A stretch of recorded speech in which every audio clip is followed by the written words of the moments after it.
வணக்கம். தனலட்சுமி ராஜா, மதுரை. தெரிந்த கோயில் தெரியாத ரகசியம். அருள்மிகு யோக நரசிம்மர் திருக்கோயில் மற்றும் அருள்மிகு யோக ஆஞ்சநேயர் திருக்கோயில், சோளிங்கர், ராணிப்பேட்டை. அன்னதான சேவை பாகம் 2. முன்னால் உள்ள பதிவில் சோளிங்கர் யோக நரசிம்மர் திருக்கோயில் பற்றிய தகவல்களை தெரிவித்து உள்ளேன். எங்கள் சேவையாளர் குழுவிற்கு 2 நாட்கள் சிறிய மலை என சோளிங்கரில் அழைக்கப்படும் யோக ஆஞ்சநேயர் திருக்கோயில் செல்லும் மலைப்படிக்கட்டு பாதையில் உள்ள சீனிவாசா மண்டபத்தில் பக்தர்களுக்கான அன்னதான சேவை லட்சுமி நரசிம்மர் அறக்கட்டளை சார்பாக சீனிவாசா சேவையாளர் குழுவுடன் நாம் சேர்ந்து செய்தோம்.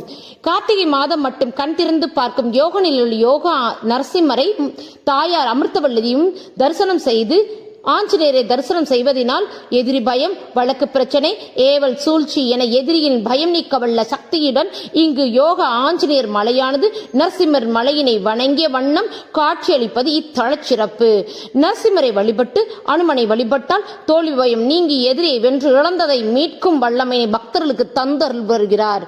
சிறிய மலையின் தல புராணமானது ராமவதாரம் முடிந்தவுடன் ராமபிரான் ஆஞ்சநேயரிடம் இந்த மலையில் தவம் செய்யும் ரிஷிகளுக்கு அசுரர்களால் இடைஞ்சல் ஏற்படுவதை போக்கிவை என கூற, அதன்படி ஆஞ்சநேயர் இங்கு வந்து ராமபிரானை வழிபட்டு அவரிடம் இருந்து சங்கு சக்கரங்களை பெற்று அதன் மூலம் அசுரர்களை அழித்து ரிஷிகளை காத்தார் என்பதும், இதனை கண்ட ராமர் அனுமனுடன் நீ எனக்கு முன்பாக கையில் சங்கு சக்கரத்தின் யோகத்தில் அமர்ந்து என் பக்தர்களின் குறையை போக்கி அருள் புரிவாக என்றதுடன் 406 படிக்கட்டுகளையும் அமிர்த தீர்த்த குளத்திலும் காண நரசிம்மரை போலவே யோக நிலையில் 4 திருக்கரங்களுடன் ஒரு கையில் சங்கு, ஒரு கையில் சக்கரம், மற்ற 2 கைகள் ஜபமாலையுடன் வணங்கிய வண்ணம் அமர்ந்த நிலையில் கண்கள் பெரிய மலையில் உள்ள நரசிம்மரின் திருவடியையும் பக்தர்கள் தங்கள் பிரார்த்தனையை அமிர்தவல்லி தாயாரிடம் கூறி அவர் நரசிம்மருடன் பரிந்துரைக்க நரசிம்மர் பக்தர்களின் குறையை நீக்கி நிறைவேற்ற ஆஞ்சநேயர் கூறுவார் என்பது ஐதீக நிதர்சனம்.